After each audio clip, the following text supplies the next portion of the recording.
Welcome to Monarchist Minute, Royalist news and discussions out of the good old US of A. I am Charles York, who is technically taking this week off, but I still have to be here to do the timestamp, so I'm still doing the intro. I don't care. Joining me, we have Kaiser Bob, Krieger, Trad Raider, Victor, and Will. We've got quite the list of topics for you today that I kind of forgot off the top of my head. We're going to be starting off with Local History Month. I hope you enjoyed it because no one expressed his displeasure at it last time, so we're still going to be doing that. So I'm going to shut up now. Kaiser, you're first on the screen. I hope you have another exciting story from where you're from. Oh, yes, I do. And this time we're going to jump way back before the uh, Fugitive Slave Act with a very depressing story about the Indian Creek Massacre, which happened on May 21st, 1832. And now, where this happened, it is not in my hometown, but rather in Earlville. But the events did affect my local area, so therefore, uh, I am legally allowed to talk about it. So what happened was a Potawatomi raiding party with three members of the Sauk tribe uh, att- attacked a Vic.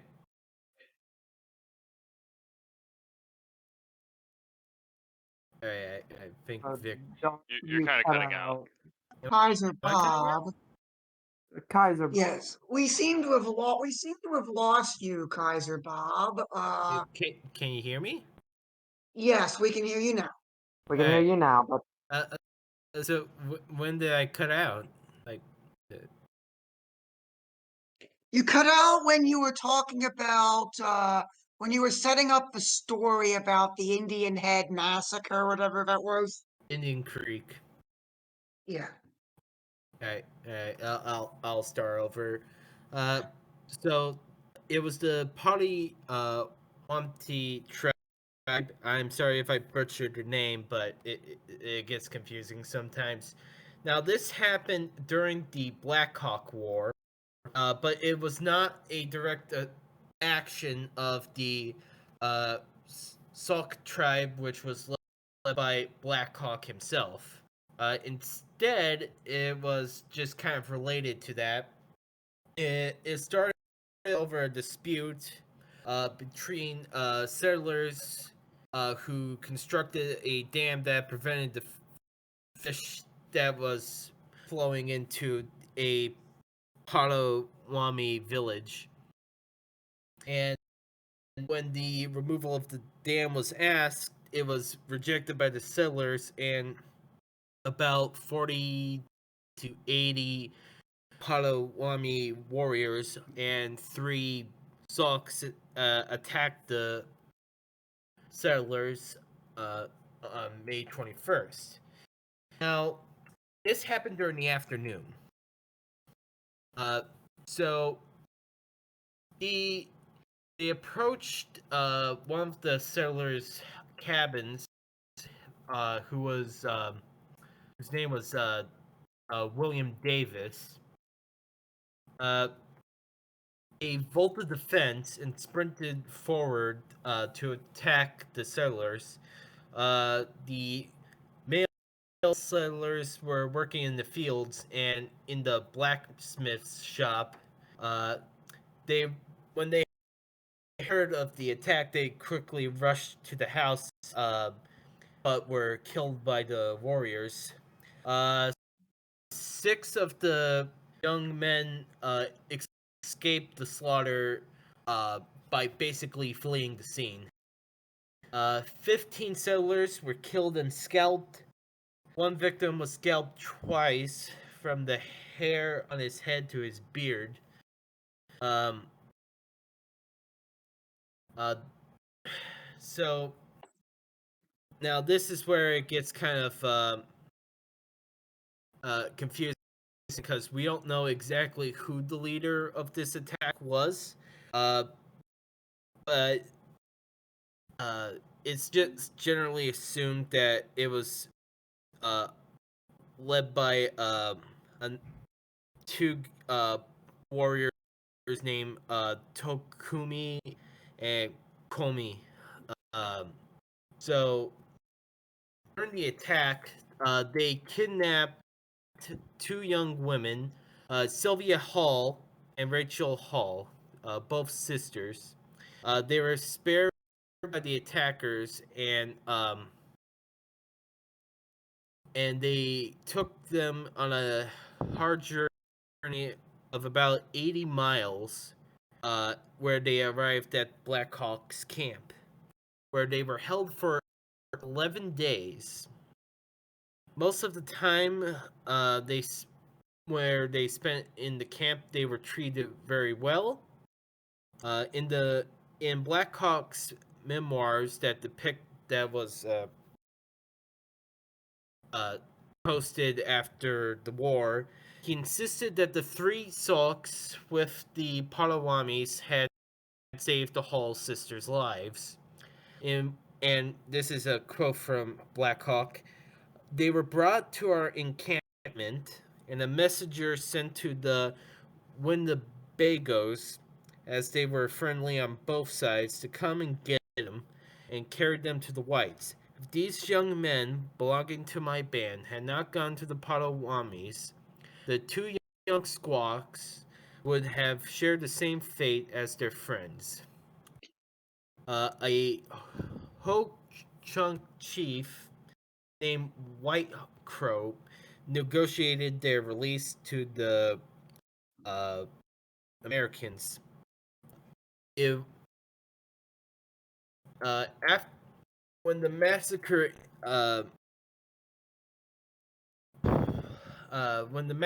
ended, it caused a panic among the settler population because, mind you, Illinois wasn't a state yet; it was a territory.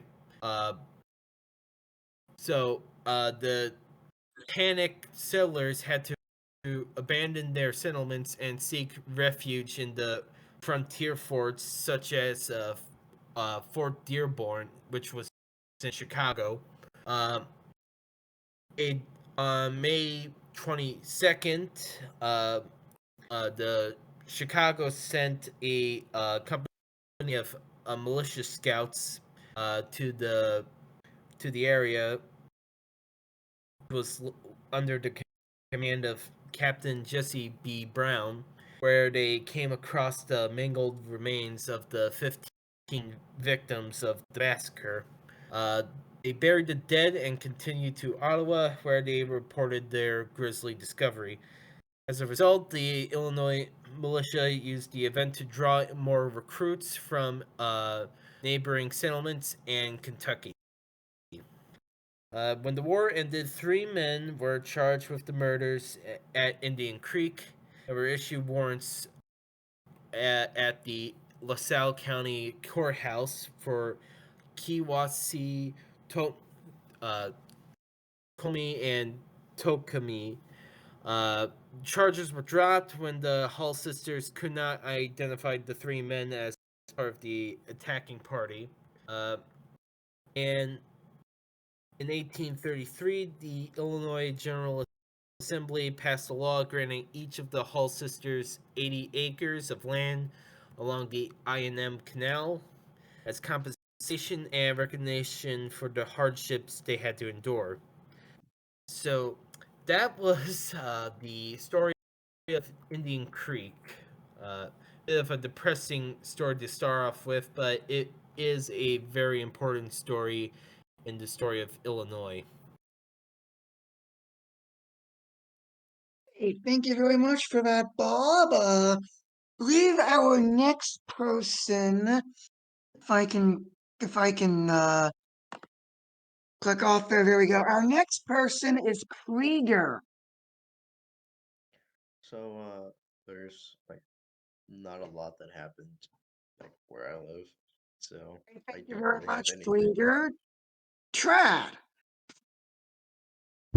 Hello, hello. So, the story I'm going to be telling today is a story from fairly early America, and when I say early, I mean earlier than most people imagine. So, I'm from the great state of Nebraska, and most of Nebraska's history, especially with the thing I'm going to talk about, mostly happened in the 1860s through 70s. But the story I'm going to talk about was from 100 years, actually almost 150 years earlier. So give me one moment. So, in 1720, the Spanish governor of Nuevo Mexico, New Mexico today, had decided to send out scouts into what was at the time French Louisiana to start making claims and finding suitable places to settle Spaniards. And he had sent the explorer, and at this time they were still considered conquistadors, Villasur.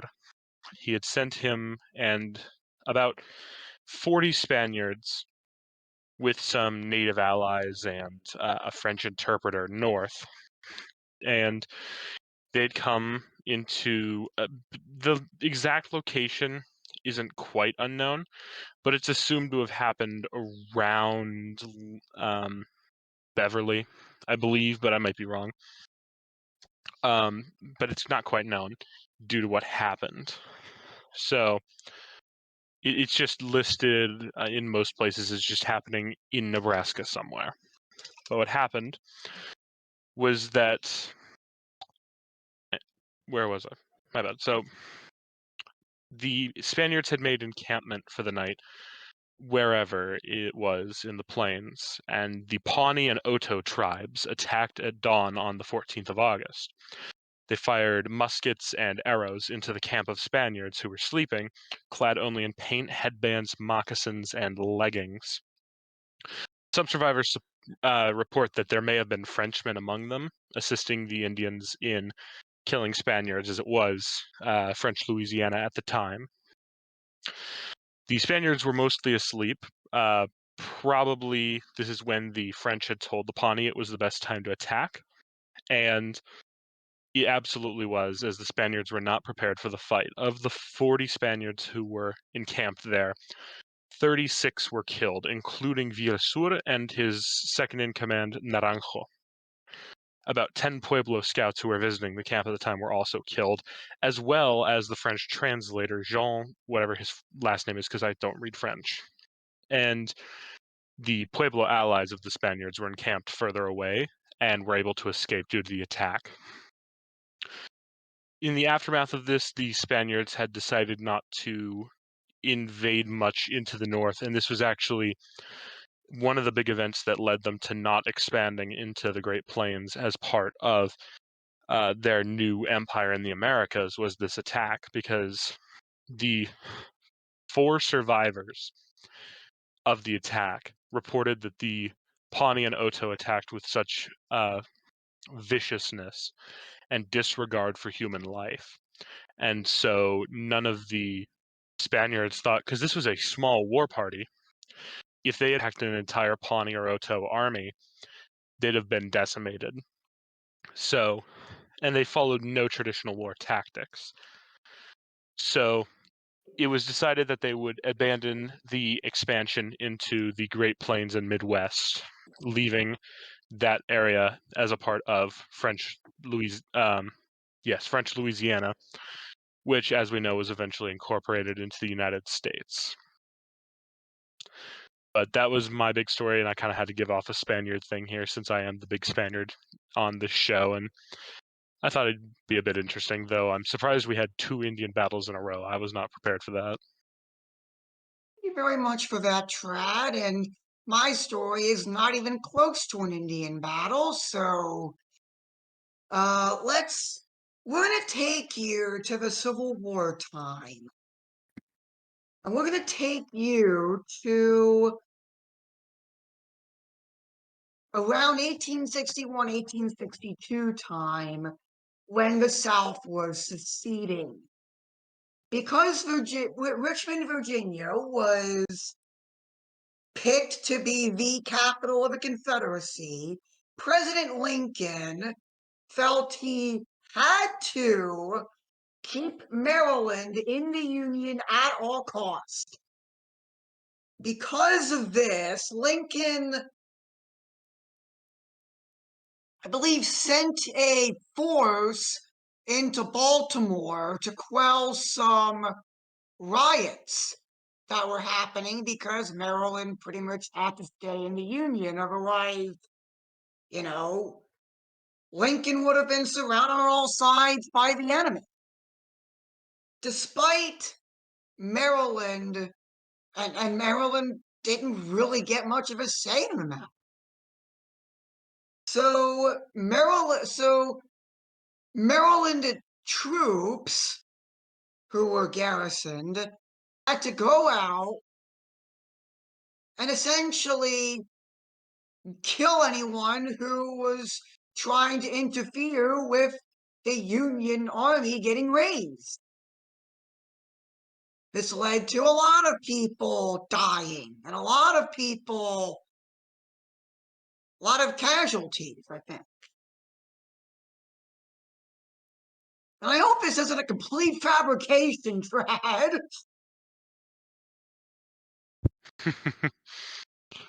No, it's not a total fabrication. Maryland was definitely the only issue is that it was very split during the war.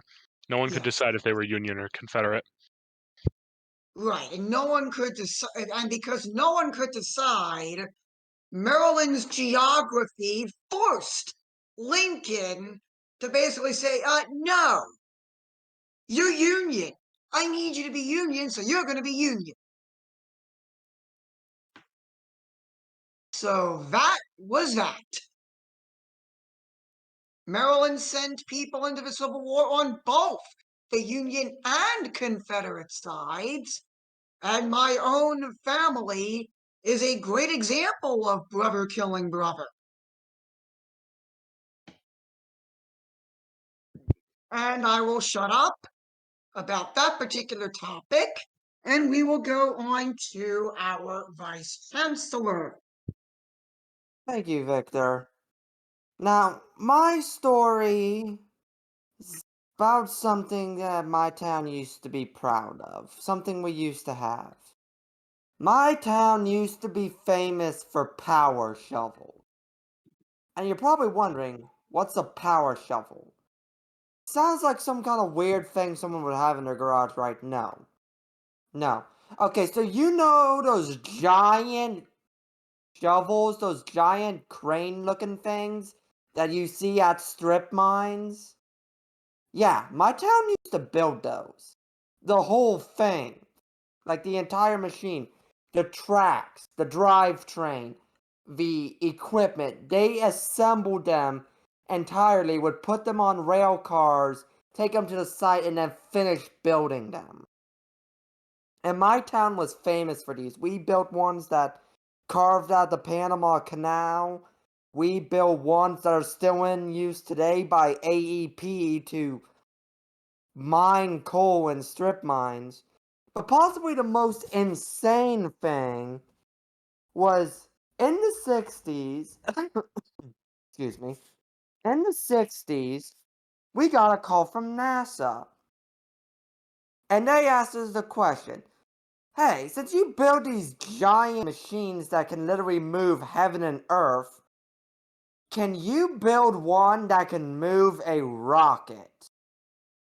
And that's how we built the crawler. The crawler, the space shuttle crawler.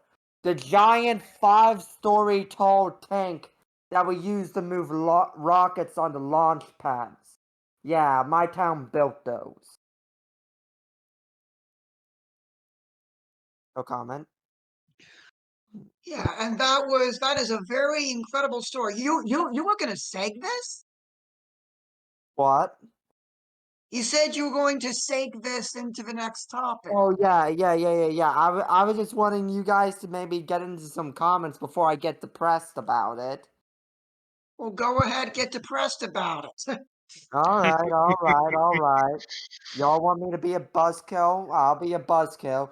The company left us for somewhere in the Caribbean in the 90s, And now all that's left is an empty concrete pad in the middle of downtown, which railroad tracks still run to, and a rotting corporate office with one of the big shovels outside. So you're Like, they saying that have this shovel outside across the street as like a monument to the town's legacy, but literally across the street is the old corporate office, which the door's kicked in, all the windows are broken, and the building is basically falling apart from the inside.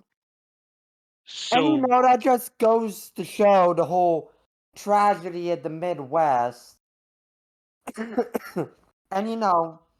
people have been telling us for years, we'll get the jobs back, the jobs will come back.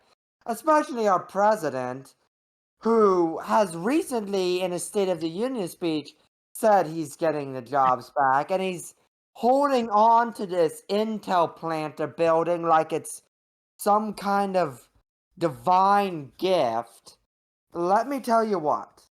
10,000 jobs in a state that has almost 250,000 people out of employment is charity. If that. They threw us a bone, if you barely call it a bone. yeah, the Biden administration is respectfully. Let me re-say my line.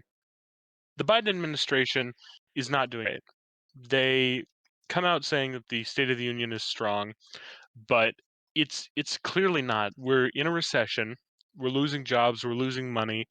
And what's really interesting about Biden's plan is that he's going to be bringing immigrants into the country, which are going to be taking the low-skilled, high-labor jobs, while at the same time, he's going to be also taxing and regulating companies in the US that do high-skilled You jobs, see, such as not producing to and not such to as cut you producing off, video Trad. chips. Go ahead. Not to cut you off, Trad, but see, this is the main problem with why all the jobs went overseas. And I'm not saying all Americans are like this, but quite a few of them are. We think we're too good for these high effort jobs that, like you said, Biden's going to be bringing in immigrants to do. We feel like we've become too good to work blue collar jobs, and that's why they went all overseas. And now look where we are. Indeed, and I do think that it's important that we maintain the value of a blue-collar You know, workforce in the United States, while at the same time, as I was saying, Biden is also taxing and regulating these companies that make high precision microchips and computer pieces. These are jobs that should definitely stay in the U.S. If we're not going to be working low skill blue collar jobs, then we must keep the high skilled, high pay white collar jobs in the U.S. But now, because of the high regulations and high taxes, he's going to be sending all of those jobs to the number one country for high skilled jobs that you don't want to pay for in your first world country, China. And you know, as if that another wasn't bad enough, he's going to be completely revitalizing United States infrastructure with both low skilled, like building roads, and a high skilled, like installing internet jobs. So he's still screwing us. I hate it when they add construction jobs. Like, yes, construction jobs are very, very valuable and high paying, but most people tend to forget that most construction jobs are temporary. Because once they're done building whatever they're building, you obviously can't keep them employed. Yeah, which is why it's important that generally the day-to-day construct, like the jobs are temporary, but the actual companies are permanent until Mm. now, where we are suddenly giving those jobs to uh, to immigrants who will accept lower pay with fewer Well, benefits. And if we detract the construction jobs, there's actually only 3,000 jobs coming to Ohio, and only not until 2025 and after, when the yeah, bloody factory is finished. it's not going to work. Plus, adding all of we can't be both losing jobs for Americans and also building up infrastructure while also raising taxes for that infrastructure while just causing, like, just there's so much stuff that we cannot deal with at the It's same time. all These a are rich fantasy. It really He's is. putting, because he knows he's not gonna. He knows he's either going to get elected out in 24 or he's gonna die. So he's got 2 years max to do what is basically a 10-year plan. Like, he is trying to do an FDR in 2 years. We don't have FDR's amount of money, amount of national unity, or, if anything, taxes. We don't have enough to do any of this. Already we're in a deficit. You go into debt. Isn't the president limited to 2 4-year terms, Yep. totaling I a number wonder of 8 why. years? And he's still trying to pull an FDR. It's Hmm. not going to work for this country. His effects, we've seen none of the positive effects. Infrastructure is still, I mean, half of the people on this call are in the Midwest. I'm sure all of us could tell you infrastructure does not work out here. Roads have potholes everywhere. Oh yeah. Buildings are falling apart. Nothing works anymore. Electricity is horrible. Internet no longer connects to anything. The free garbage. There's nothing that we can utilize anymore from the infrastructure, and none of it's getting fixed. Meanwhile, we also are experiencing the immediate negative side effects of higher taxation, fewer jobs within the US, higher prices on things that are both necessary and non-necessary, higher prices on necessary food items like eggs, meat, any sort of produce, dairy, all of these animal farmed kind of produce is now extremely expensive. Organic vegetables are now expensive. And then for non-needs, but things that people want to buy anyway, like computers, anything, if anything has electricity in it, it is going to get more expensive and has been getting more expensive due And to these chip jobs being sent overseas, the electricity's jobs being replaced. None you of know this is what going to the work. you know what the funniest thing Biden said about these chip jobs? He What? made the comment that these jobs will not require a college degree. Now, as someone who's going to school for electrical mechanical engineering, as someone who's basically trained to be an industrial engineer, let me tell you something. The semiconductor industry does not hand out $100,000 a year jobs to some schmo that's fresh out of high school and doesn't have any professional training. But he wouldn't know that because Absolutely. he's been a And politician for like 70 years. yeah, and of course what was I say? Oh, we're gonna get to his other topic of conversation in just a little bit. Hold on. Well, we're gonna get there. But here's what I just thought of. No president can come out and say, oh, I've got a plan. I got a 10-year plan for the 10, 15-year plan to fix this nation. We're going to do this, and this. Oh, wait, I'm not going to be able to be here at the end of it. Oh, don't worry about it. I'm going to put us on the track, and the next guy I'm sure, is going to keep us on this track. And that has never happened In the ever. history of ever. But It's part of the reason why FDR was one of the most successful presidents in American history because he ran for 4 terms. And quite frankly, had polio not finally killed him, he would have won a fifth. he probably would have gotten to 8 before he got killed. But what but it does bring Well, us to an interesting topic, Victor, that I'm sure you were getting to, that I'm just going to bring us to. If we had a leader who could serve for an indefinite amount of time, say take sole responsibility for the government and implement these changes as he sees fit, while having the time to do it and not requiring a cram of all of the negatives and the positives just in 2 years, it might just work better. It even work better if he had no challenge of getting kicked out of office by election and he had a Hmm. secure spot from which to run the country. It's What? almost as if It's democracy almost has failed us. it's almost as if the secret has been sitting in front of us the entire time, and we're too arrogant with our national mythos to recognize it. For our international All right. listeners, Oh. You want me to get arrogant? Let's get arrogant, shall we? President Biden said democracy is not a political issue, it's an American issue. oh dearie. For Here we for our go. international listeners who may not understand what we're trying to get at here with our point, let me make it very clear. Vive le roi, vive le rey, long live the king. That is what we are saying.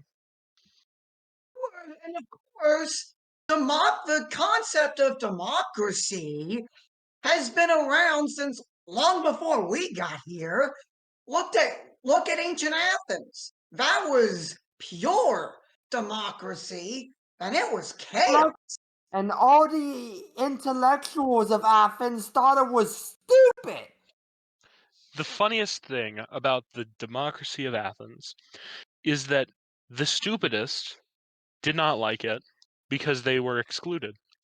The median of those intelligent believed that it was a good thing because only men with property who were smart enough could vote. And the smartest men thought it was stupid because they allowed anyone stupider than them to have a choice. It is very obvious that no one was happy with the system. It was, even if it worked for Athens where it had high restrictions, much higher than we have now, it's still, like, that's in a theoretical world where it worked in Athens. And you know who ended up conquering Athens? Firstly, in the Peloponnesian War, they were conquered by the kingdom of Sparta. Well, Then, we can't And exactly then call Sparta a kingdom because one, they were a diarchy, and two, the kings true, were but so subservient to the Spartan oligarchy. I Sparta do is agree like with this. that. But however, it Sparta was is still an autocratic state, right, which but then didn't hold on to it, which is where I'm going with this point. They still didn't hold on to it because they didn't have a true monarchy. I agree with you. But you know who did have a true monarchy? Who did end up conquering Sparta and Athens, Macedonia. and who has no longer, and none of those states have been separate ever since in any meaningful capacity. The Kingdom of Macedonia, or the Macedonian Empire, it was never really defined, to be fair, but the Macedonian monarchy under the King Philip II, and of course Alexander the Great. And Rip he King conquered, Philip, the ripped base. King Philip, but Alexander conquered from the northernmost of Macedonia to India. There was Now, nothing he didn't conquer, now, which leads hang us on a second. I gotta say, I honestly don't think this is gonna be a controversial opinion, but I honestly think Alexander the Great is overrated. Yes, he conquered a ton, but it didn't last. As soon as the man keeled over and died, his empire basically exploded. Oh yeah, Maybe instead to of be running fair, around the that's world not. with his army and getting drunk and impaling his best friend I after a think you fight, he misunderstand should have because actually taken some time to One at a time. One at a hold on, time. hold on. establish administration That's a so that his massive empire wasn't going to That's explode as Will, soon as he that's Well, Let Trad not finish his true. point, please. Oh, sorry. Well, firstly to address Will, that is a massive mischaracterization of Alexander because Alexander began conquering, I believe, when he was 18 or 19. He died when he was about 22. It was about 5 years that he was actually conquering, which to most great kings is merely a few years of a long tenured reign. Alexander was quite very young when he died. Had he had obviously planned to have children and to set up a stable empire, but but like it merely elevates what he did. He conquered half the world in 5 years and still was in his early 20s when he died. It merely shows how quickly he expanded, and he did hold on to what he did until he died. The infighting, not the exterior forces, were what destroyed his empire. Now, like I was saying, It's merely to prove the point that democracy has still failed us to this day. It has never worked effectively anywhere, and the largest empire quote unquote one could conceive of from democracy is the United Nations. And what has the United Nations done? They needed to get saved in Mogadishu by United States Special Forces. So as far as I'm concerned, democracy has done nothing for us, and we The should abandon only time the UN had a spine was in Korea, and they was still being carried by the United States. it. The United States is the United Nations, is my contention. UN is Well, basically a mask the U.S. Puts on whenever it wants to just have a gun show. Pretty much. Anyway, Trad, go back to I think you were making a larger point before Will kind of cut you off. I was making the larger point that democracy has never reached the extent that monarchism has when it comes to reach, power, and prestige. I think that if we look at our Twitter example for Black History Month, we see it in full force. Mansa Musa, the richest man ever. Not the Sun King, not Genghis Khan, Not Jeff not Henry Bezos. VIII, not not Jeff Bezos. Yes, not Jeff Bezos, but I was giving other examples. Not even the richest pope, or the no, richest Roman emperor, or the richest Byzantine emperor, well, not even the richest Chinese emperor comes to beating the kind of wealth that Mansa Musa had. Mansa Musa had so much wealth when he went on his Muslim pilgrimage, he ruined the economies of the different Arab, Muslim African countries because he was giving so much gold to them.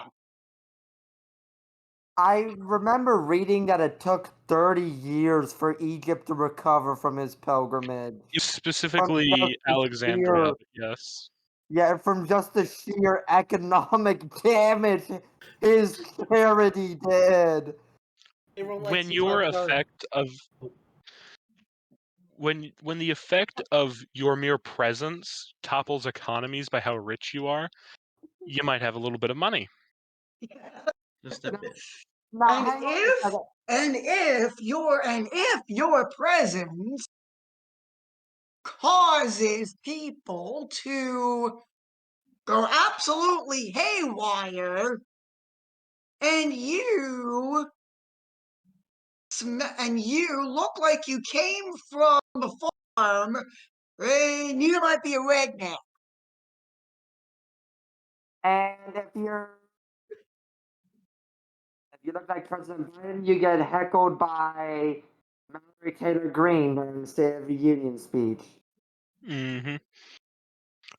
I think that it's come time for the American people to realize that we are led by a prune and a dunce. We are being led right now. Right now. Our president in a sane country, our president would most likely be either in an old folks home or being taken care of by his son Hunter. He would not be the president of the leader of the free world, the most powerful man on the planet. He wouldn't be that if this were a normal country or a normal sort of society. And Trump's up there too. It oh boy. it hardens my heart and makes me so very sad to have experienced. So to compare, my grandfather, God rest his soul, who was 95 when he died. I spent time with him in the week before his passing, and he was riddled with dementia. he was more lucid and in control of his own thoughts than our president. Man. And it's truly saddening that they would make him run the country. It truly is depressing. Yeah, and the only reason why he got there in the first place was that he was cushy enough to where he was acceptable enough to enough people who don't like Trump that they'll hold their nose and vote for him. Now, Yeah. I know I'm gonna go a step further back to the DNC primary because I still can't believe Bernie Sanders lost to him of all people. And I still say the DNC rigged their own primary. Yeah. Did you No, forget that's not even a about the? question Hold at on. this point. Here, let Kaiser Bob speak. We've been Okay. neglecting him today. Yeah. So, do you guys not remember the DNC leaks back in 2016? It basically Literally showed admitted that they rigged. Yeah, they rigged. they rigged it against Yeah, Bernie. they rigged it against Bernie against Clinton. So why not assume that they did it again? Which is funny because, quite frankly, Bernie probably would have beaten Trump in both cases, maybe. Yeah, probably. But Definitely in the second case, maybe not in the first case. yeah, probably not the first case because a lot of people see Bernie as a socialist or a commie. And also look at who else was in the primary for 2020. We have Harris, who is now our VP, who is a bit of a race baiter. Remember that little moment during the primary where she accused Joe Biden of racism? She put more black men behind bars for non-violent offenses than anyone else in Congress. Yeah. I'm pretty sure that Kamala Harris is more hostile to legalizing weed than I am. Yeah. yeah, that's also another thing. And then you get she'll never admit it because everybody half in the the Democrat voting Party. What's up? I was about to say that's half their voting base is people who are for the legalization of marijuana. Yeah. And then you got Mayor Pete, whose only claim to fame was that he's gay. And apparently he wasn't really that effective as mayor because he failed to fill in the potholes in the street. Amazing for transportation secretary. Yeah. What is this like? That would get failing to fill in potholes would get a construction manager fired. Why does it get the mayor of South Bend, Indiana? South Bend, Indiana, the home of a University of Notre Dame, the Catholic university in the United States, or at the very least, the one university that anyone thinks of when they're asked to name a Catholic university in the United States, they think of Notre Dame. And that's like the first one they think of. The mayor of South Bend, Indiana, the town Notre Dame is in,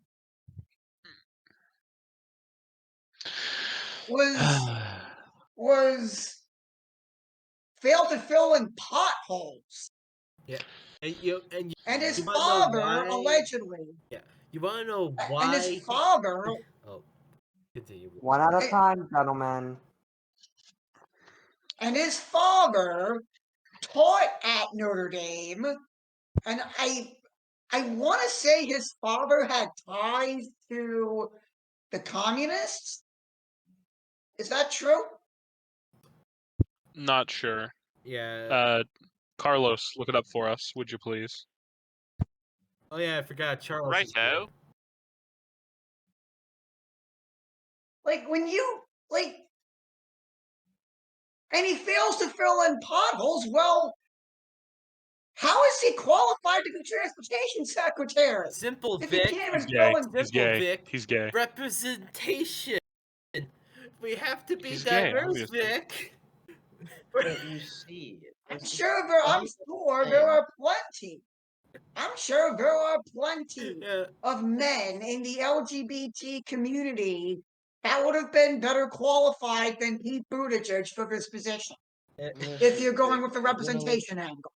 Well, the dementia doesn't exactly help. Yeah. So Yeah, let you in on a little secret. Yeah, It's never been Joe about being Biden. qualified. It's Hold on, about Krieger who is speaking. the biggest. Sorry, Krieger. Yeah. It's always been about who's the biggest boot licker since like Jackson. But I have information. Okay. let So us hear. according to Wikipedia, which, as we all know, is the source and summit of all truth, well, liberal truth, anyways. He was, what's his name? Joseph Buttigieg he was a founding member and president of the International Garsmi, some Italian name, society, founded to facilitate communication between those who study Italian philosopher and politician Antonio Gazzarati, one-time leader of the Communist Party of Italy. So There's your he started communist an connection. organization that's studying a commie. So it's safe to assume he is at least sympathetic. Yeah. Because normally when you set up an organization like that, it's not criticism. But, It's He made to make an obscure reference. Be down with the sickness. oh Yes, very funny. wow. Yeah, exactly. Thank you. All right, back to what we were saying. So Pete Buttigieg, Okay. how did he get his job? Well, to be fair, to follow up on your comment about dementia, let's be honest, Joe Biden probably didn't pick his own cabinet. The DNC probably picked it for him. Yeah.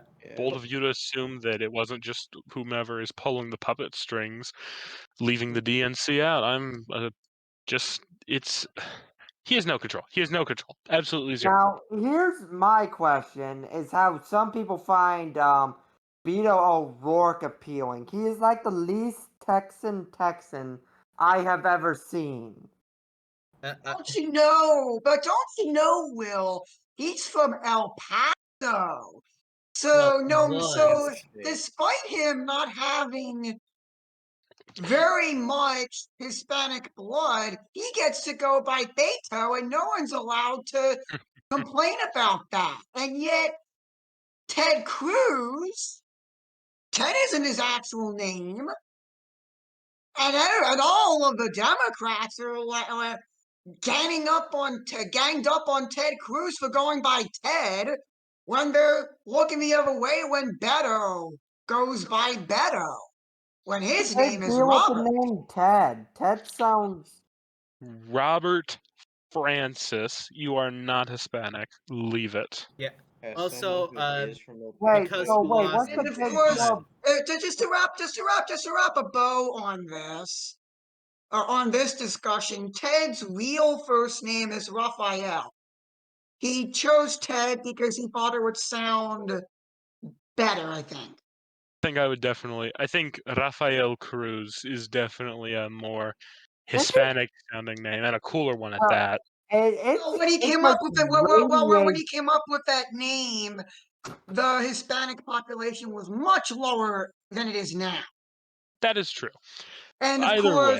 course, I believe he was named after his father, who was I think a Castro.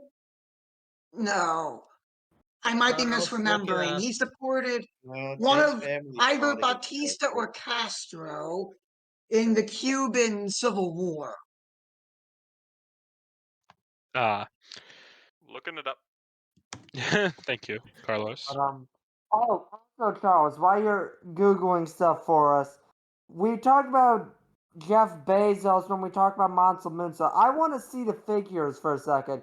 What exactly is the difference between the amount of money Jeff Bezos has and the amount of money Mansa Musa did have? How far behind is Jeff Bezos? I don't I'm remember. not Check those sure you figures. could I actually don't remember the exact figures, but the historical understanding for Mansa Musa's wealth was somewhere within $40 trillion, I believe. might be wrong on that. You can't really measure his wealth because his wealth came more from his trading opportunities, which he could turn into material, liquid, as they say in economics, wealth. But he didn't just have giant hoards of liquid gold sitting around in his castles. He had great influence over gold. It's similar with Bezos, except we have modern tools to actually track that. But I do believe it is that Bezos is a couple trillion behind, And I considering guess Bezos hasn't even cracked 400 billion. I would According also to say it's a a Walmart. brief article I looked up by USA Today, it was roughly around 400 billion, and Jeff Bezos has only 123.2 billion. Oh, okay. Well, anyways, so apparently, Rafael Cruz, aka Ted Cruz's dad, Rafael Cruz, uh, his father is also Rafael Cruz. So you got 3 generations of Rafael Cruz, and apparently his father was a salesman for RCA. So that's kind of cool. Okay, if you change your name so people stop confusing you with your parents and your grandparents, I understand that as someone who comes from 3 generations of Dave, I was explicitly not named Dave in order to make sure that that mistake was not made for a 4th generation. I lucked out of being the 3rd Or, generation and of of course, Mike. That's sorry. about Go ahead, Vic. I already finished. All right. And this actually came up in the 2016 election, by the way, the fact that Ted Cruz was born in Alberta, Canada. There was a question about whether he could run for president because you have to be a natural born, you have to be a citizen of the United States. His The, parents were American citizens. He was of American blood that makes him natural born, even if he was born in Canada. precisely. Thank you for making my point for me. And Of and course. yes, and because I just gotta say the amount of like grandstanding that the president did, like he took like 5-10 minutes before his speech and after his speech to glad hand with the people in Congress. And I know it's a trend, and I know it's at this point de facto tradition, but can we just stop that, please? Like, if you're going to show the State of the Union at 9 p.m. Eastern, people have things to do. Yeah, And they have, why do they always host it so late anyways? I have no Well, you idea. see, I tell you oh, this. Go ahead, Vic. and another fun thing. Sorry that I'm stepping on you today, Kaiser. Um, Boris Johnson, the former Prime Minister of the UK, he was born here. If he hadn't renounced his U.S. citizenship, he could announce a run for president tomorrow. Huh. That would be funny, actually. His campaign's tagline would be "Make America British Again." Don't threaten me with a good time. uh, anyway, if I was president and I had to host a State of the Union, I just go up there at like 12 o'clock in the afternoon and just go up there and say you're all a bunch of idiots, and then just walk off. Like, it's You pointless. see, part of the reason why I liked Andrew Yang is because he actually had this weird idea. What he was going to do if he got elected for president for a State of the Union was he was actually going to bring in a projector and show a PowerPoint presentation to Congress. And while it sounds boring, I can respect that because instead of basically glad handing and, well, I can't say what I want to say because it'll upset Charles, but like Yeah, brown nosing everyone, he'd actually do something professional. It's like, okay, this is what we need to do, people. Like, that's what the State of the Union should be. It shouldn't be this, like, really preachy, praisey, happy-go-lucky, like, make myself look good event. It should be like, alright, this is what we need to do for the next year. Kind of just, like, proving to everyone that, you know, the nation is actually on track and that leadership is on par and actually has a plan for what they're going to do, instead of basically being a giant PR stunt. Welcome to democracy, my friend. I love it. Yes, So great. welcome to democracy. And speaking of, we have a question from our audience.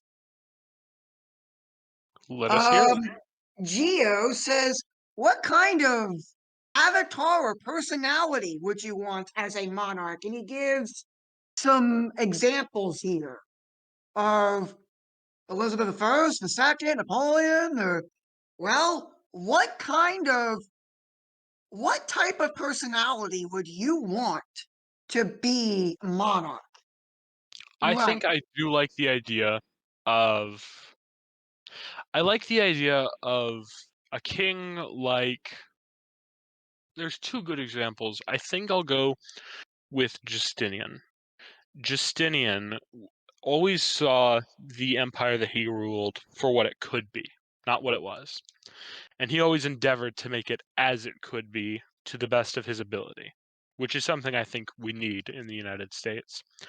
But he also was willing to be a realist and understand the gravity of the situations he would be in, including understanding what he must do even if he doesn't want to. So I think that it's important that we have someone like that who is capable of leading in such a manner. I'd like to see someone who's not afraid to ruffle feathers. Someone who's just like not afraid to like say what he wants to say and like insult people or be very, very blunt. You know what I'm saying? Mhm. And that's Absolutely. primarily because we're so used to having politicians who, quite frankly, beat around the bush and, like I say, brown nose. They're disingenuous. I want a monarch who's so genuine to the point of being rude. Example that I can think of, and our friend Charles Coulomb has said repeatedly and often that monarchy is the most personal form of government. Great example of that, we saw that in the wake of Her Majesty's death, not King Charles, Prince William, the new Prince of Wales, went out and looked at the flower arrangements and they shook hands with people. And I actually think King Charles joined him on that too.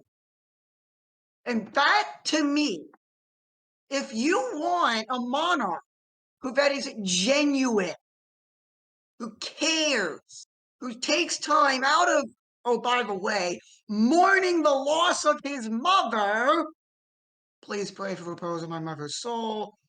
The anniversary of her death was this past Thursday, February 9th. Uh, he went out there and he faced his people, shaking people's hands, not because he had to, but because he wanted to. Another good example of that, of a personal government, uh, Kaiser Franz Josef spent a good chunk of his day just sitting in a room with his citizens who come in and just talk about the problems they're facing, what they wanted to change, and he would just sit there and listen. No, not a grand speech about fake promises of, "Oh, I'm going to do this if when you elect me into office." He just sat there and listened to their problems and said, "I'll see what I can do." That is who I want as the leader. Like, yeah, it might just be me because that's the kind of people I'm used to working with. And that's the kind of people I function good with, but I like blunt. Like, I just like that almost like to the point of being cruel kind of blunt. I would love for, personally, I would have, if a president would have come out and say in his speech, the state of our union is an absolute disaster. And here is how I'm going to try to fix it in the next year. That would be more intellectually honest and refreshing than pretending that the state of our union is strong when we have it, when we don't even have united parties anymore. The Republican Party, there's infighting going on in the Republican Party to try to take it more to the right. There's infighting on the Democrat Party to take it more to the left. And there's squishy moderates who don't really stand for much of anything. And there's also, and there's also, and there's also, it's almost like some of these politicians are in the same club, as it were. I'm not making that, I'm not making any particular accusation, nor am I insinuating any conspiracy here, but it feels like, but it almost feels like to me that they're working together to make sure that nothing real gets done. See, Yeah. the huge honkin' omnibus packages that Congress loves to pass at the end of the year. Those should be outlawed. Omnibus bills in general should be forbidden by law. If it's not related to the primary topic of the bill, it shouldn't be part of the bill. And you know what? I think there should be limits for how long a bill can be in writing. Because if it's not feasible for someone, for an average American citizen to read it, like, I don't know, while they're sitting waiting for a bus or eating lunch on their break or something, then quite frankly, it shouldn't be a bill. Well, Now, yeah, I guess sometimes these bills have to be slightly longer than a couple pages because you have to define terms. right, and that's fair, but it shouldn't be like encyclopedia length like some of these bills we see coming out of Congress are, and most of the stuff written in them is repetitive anyways.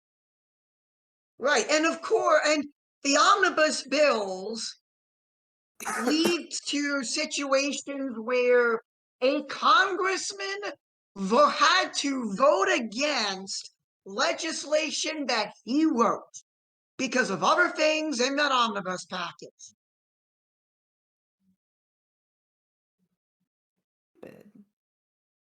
Here's a thought, and I'm not going to say that I'm going to run for anything, but if I were in Congress, I would just vote no on every single omnibus package. I don't care what's in it.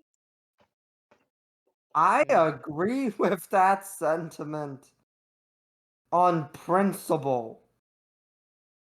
You get like, and we wouldn't need these big honking omnibus packages or whatnot if we had, oh, I don't know, maybe a king on a throne.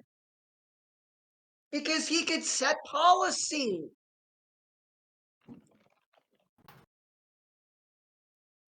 He could set policy. He could help me, Darth. Sorry, help me, Trad. Yeah, Darth isn't here. What are He you could talking set about? Paul. Yeah, no, Darth isn't here. No, sorry. So yeah, a king could set policies. A king could expand the influence of whatever he needs to fix and then return it. He can generally take more direct control of whatever needs to be controlled because bureaucracy has the only purpose of wasting time. Now, I wouldn't say bureaucracy has the only sole purpose of wasting time, but American bureaucracy is so overinflated that all it does is waste time.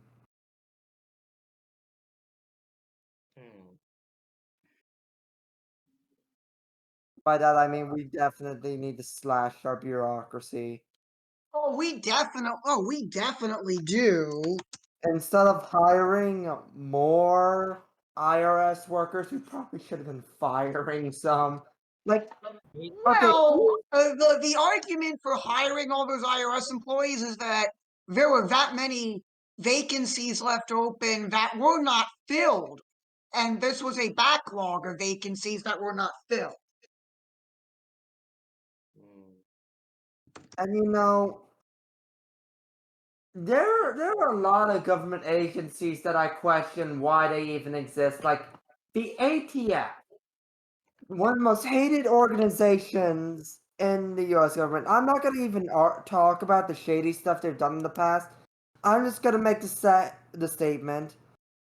But what exactly does alcohol, tobacco, and firearms have in common with each other to actually Oh, and mean? alcohol and tobacco are vices that people purchase in order to take a load off. Firearms is not related to, it is not in the same category. Now, I would, instead of dismantling the ATF in general, I would switch the ATF to the ATG, alcohol, tobacco, and gambling. Well, to be I fair, I what the ATF does with alcohol and tobacco falls under the purview of tax revenue, which really should be the duty of the IRS anyway. Yes, absolutely. Yes. Which means the IRS needs to needs to do their job without them having to communicate with another agency. Now, the real question is the ATF good enough at regulating guns to even justify its existence after that? Which, quite frankly, I say no. And the regulations make no sense other than to make the I'd like average American gun owner's head hurts and worry that one of these days a black fan's gonna come up and shoot their dog. um Oh, I yeah. think it's best to leave, the whole Waco and Ruby Ridge and screw the ATF rabbit hole for another time because this is getting way off topic. We've wandered very off topic. Let's get back to the State of the Union here. Let's get Well, back to let's get I back think we to beat this dead I horse think we too move much. on because we move are on. we're about an hour deep into this topic. we basically All right, covered let's move everything. on. Yes, let's move on to another three-letter agency, the FBI, Oh, I have boy, words the to say here we Federal about go, that. Bureau of boys. the Federal Bureau of Investigation. A whistleblower released a memo that has since been redacted or retracted. I don't know terminology. Retracted. Retracted. Said that they're going to target radical traditionalist Catholics. So And half now, of this call. in this memo, it specifically said they were going after people who deny Pope Francis. So they're not really going after rad trash, they're going after Senator Context. It's important that they learn the difference between sedevacantists and rad trads. And also, by Okay, the wait a way, second. is it not illegal to just target a general group and say, yeah, we're going to start, arresting them? Has that not Yeah, been illegal since 1980? Or I'm making too many memes. 1964? I'm pretty sure that falls under what's it Oh, called? The Aiden first. Aiden Halberg, our chaplain, has just clarified. So they didn't say they were going after sedevacantists specifically or people who deny the Pope. It was people who deny or reject parts or entirety of the Second Vatican Council, not people who reject the Pope. So this includes SSPX, ICKSP, FSSP, and other more traditionalist parts of the church. So this isn't just a SETI attack. This is an attack on the traditional church, which I find it funny that our church is founded on the Bible and holy tradition. And now we're attacking the tradition as radicals and terrorists. Oh, what has this country come to? Now, hang on a I love second. how I Hang love on a how Hold second. on, hold on. Wait a second. Hey, Not to derail the conversation. I did read an article earlier that said that the FBI has now rejected the memo because its goals and targeting are too broad, do not meet the general standards You know they're of the going to keep Yeah, doing they're FBI. it. going to keep They're going to doing keep it. doing it. Will they have no intentions I of know. being like, oh, I'm just saying that even if the FBI says the standards are bad, that's a I little know, sad. but hold on, if you're the leader, the director of a 3-letter government agency that receives billions in funding every year, why are you just going to see one memo released to the public about who you're going to target and just go, well, the public discovered it. Looks like we're going to have to stop that. They're going to keep doing it. They've merely now pointed out who sent the memo, who leaked the memo, and they've said, "Oh, we're never going to do that. We're the FBI." I mean, when have we done anything? Sorry, I almost went down Ruby Ridge again. But Okay. my Well, point, my if point someone withstanding, my I point do have to make withstanding, I do have to make an editor's note. Okay, so I think that the FBI claims that the is putting the ISKP and the FSSP in groups that reject Vatican II, but those two groups do not reject Vatican II. They're in full communion with the Pope, but the FBI didn't understand that. So, because the editor's FBI note, please understands don't attack me. Catholicism. Okay. but to be fair, the FBI, and I get what you're saying, Chad, and I agree 100%. After all, the FBI is also the same organization that actually tried to frame and smear Martin Luther King Jr.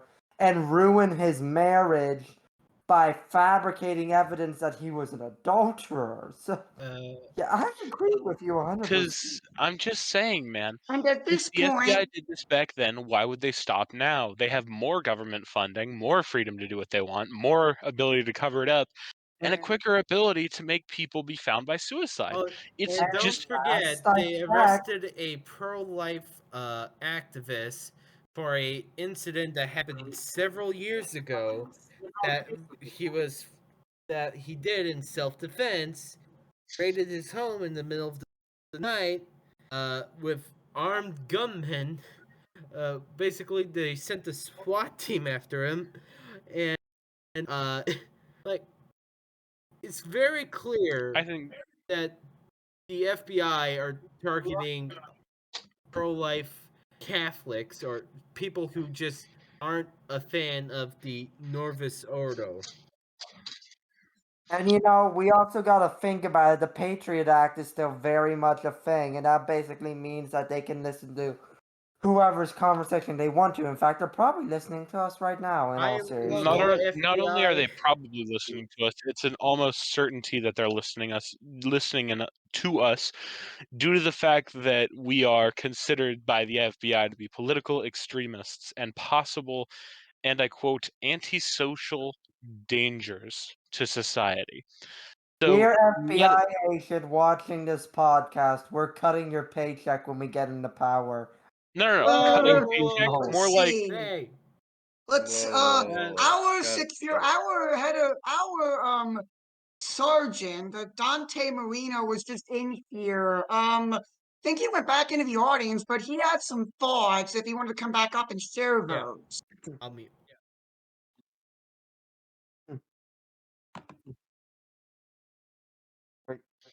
I would politely ask that you not at all do anything that could get us into trouble, like telling a government agency that if we get into power, we're going to cut its funding.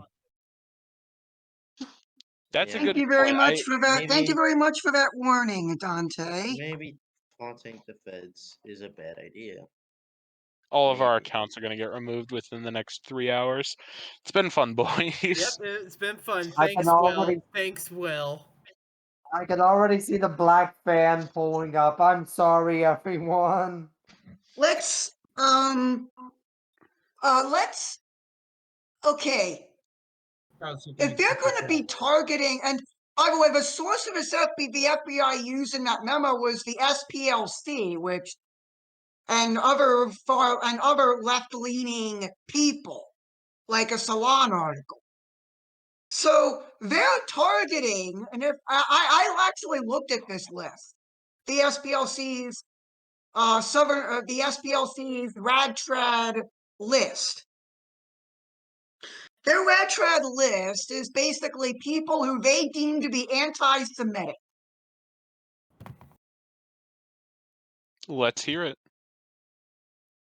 Michael Mack of the Remnant. Okay, who's Michael Max? I tried to look that up earlier, but I couldn't figure out who that is. Michael Mack is the owner of the Remnant newspaper, which is an actual newspaper. It's essentially a tradcast newspaper that's been around since like the 60s and 70s. Mm. Other places, and Trad, I'm sure you'll know who this is. The Fatima Center is on that list of anti-Semitic RadTrad hate groups. Interesting. Those were the only two that I had ever heard of before that were on that list of 12. If you so wish, you could read through that rest of the list and see if any of us know it. Know any of the rest, I should say. I will take a look at. I will search for it. If one of us end up on that list or happen to be on that list, also let us know. Oh, Aiden just sent us the list. Thank you. Yes, he did send us the list. Thank you. Where is the list? I don't see the list. Right here. It is in Appendix D. Let's see. Catholic Apologetics International out of Pennsylvania. Okay, and this text is a little difficult for me to read, so I can continue if you wish. Apologetics International, Catholic Family News / Catholic Family Ministries Incorporation. I have heard of Catholic Family News. Go ahead. Go ahead and read the list, someone. Christ or Chaos, Culture Wars / Fidelity Press, the Fatima Crusader / International Fatima Rosary Crusade, That's the Fatima Center. In the Spirit of Chartres Committee, the Remnant / the Remnant Press, Slaves of the Immaculate Heart of Mary, which is a group of people who have devoted themselves to, well, obviously the Immaculate Heart of Mary. They're basically monks and nuns. Essentially. And Tradition in Action Los Angeles, California, which I have no idea what they are, but I am assuming they attempt to bring back traditional Catholic value within the communist desert known as California. I'm surprised my friend Anthony Apartheid isn't on this list. I think if they heard of any of us, we'd probably be on the list as well. Yeah, but probably. Now, here's the real question. If we do end up on a list someday, is that cause for concern or cause for celebration? I mean, it is cause the for celebration, I'd SPLC. say. Yeah, I mean, it is the SPLC, and they are kind of like the biggest joke in American politics. Agreed. I think we should just hope and pray that the powers that be within the United States government decide not to crack down on the beautiful traditional Catholic faith. Moving on. All right. Let's just sit here and take a pause. Let's just pause for a moment and just take stock. And just take some stock here. The FBI is resorting to looking at websites that explain that, well, they say that they explain Catholic doctrine, or they're Catholic newspapers. It's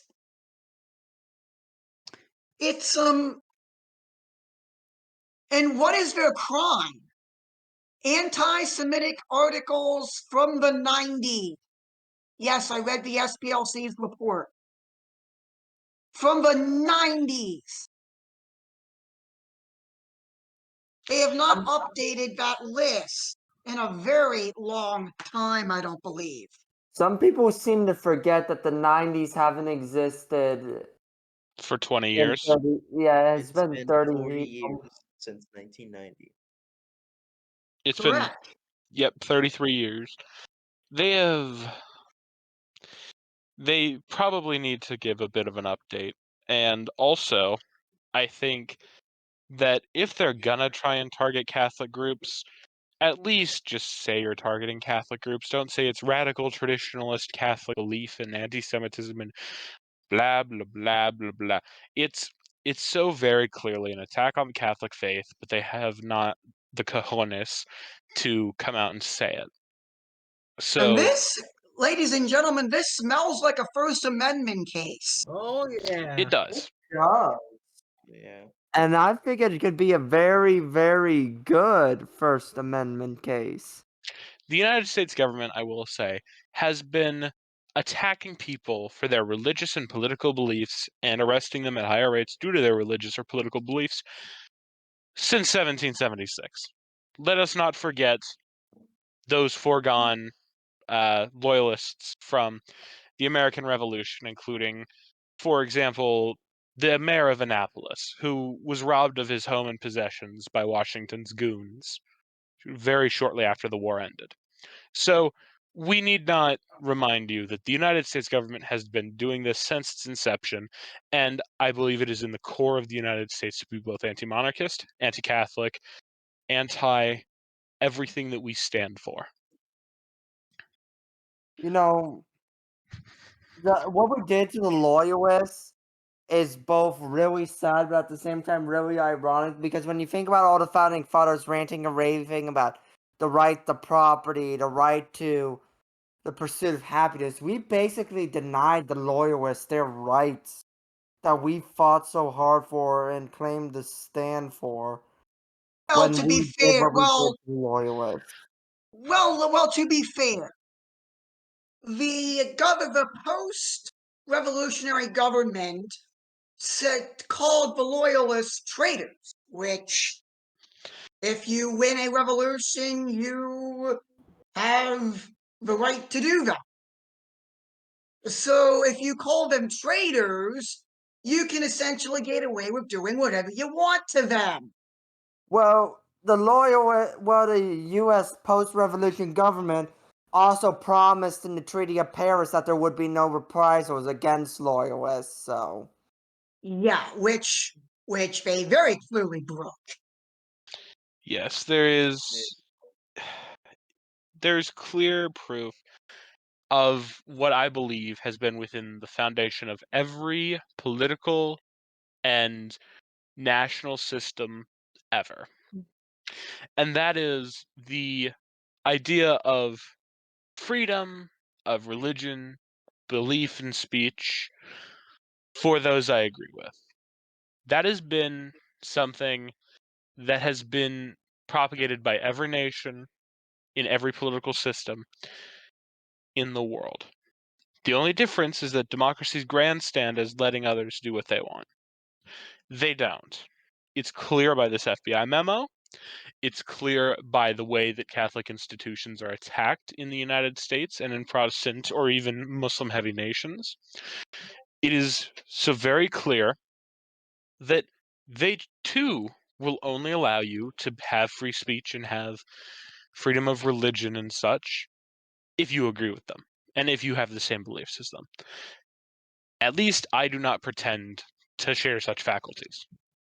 I admit that that if I were in charge, I would only let people I agree with say what they want. I'm open about that. I don't care who hears it, because that's the point of a monarchy. You don't listen to what the common moron thinks. You do what is intended by God. So honestly, I'm tired of the democratic grandstanding and pretending. You know what? I'd honestly be happier if they declared open war against the church. That way, there would be a clear thing to resist.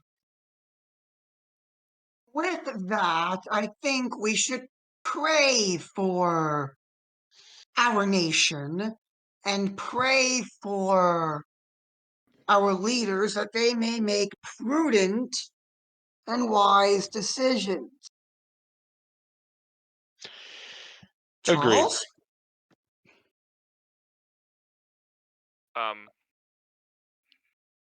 I don't know what you want me to do. What's up? Outro? Do Take the us home. outro. Oh, we're done? Wait, Hooray! I was we're just not reading. going to I was talk just reading about the the. Wikipedia article on the Confederate States. But anyways, We're not going to talk about bad monarchies. Or are we saving that for another time? Save that for next week. We got into a very lengthy discussion about oh monarchy in this right. episode. Right. New Tune in format. next time for Can't that be over an discussion. hour and a half. Okay.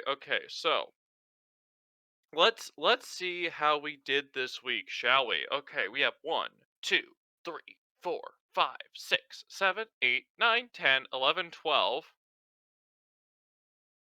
things for me to remove. Now, before I do the outro proper, I must state this solemn fact that this is disappointing, and I expected better of you all, and um you will have to earn my trust before I ever consider giving you a cookie ever again.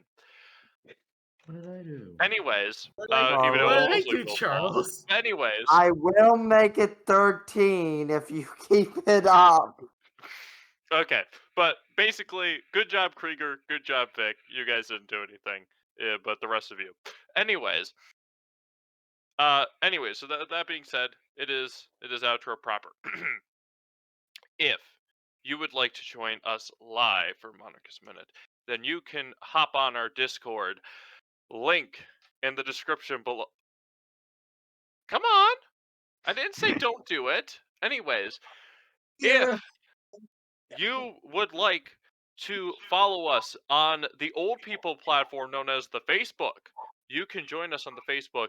Link Link in the Link in the description Link description in the below. below. description below.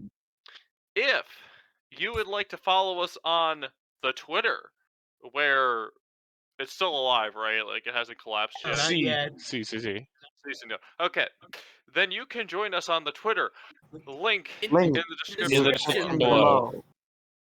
If you are like me and unfortunately have a Reddit account that you can't bring yourself to destroy, then there's also some sort of subreddit for all US monarchism, or however that thing is set up. I don't know anymore. That you can join us on that. Link Link in Link in the in the description description below. below. If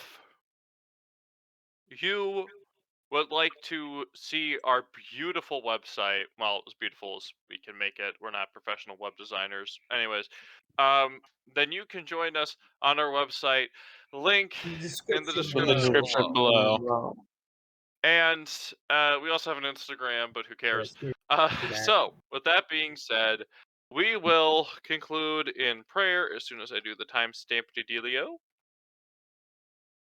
Okay, so in the name of the Father, and of the Son, and of the Holy Ghost, amen. Our Father, who art in heaven, hallowed be thy name. Thy kingdom come, thy will be done, on earth as it is in heaven. Give us this day our daily bread, and forgive us our trespasses, as we forgive those who trespass against us. And lead us not into temptation, but deliver us from evil. Amen. In the name of the Father, and of the Son, and of the Holy Ghost, amen.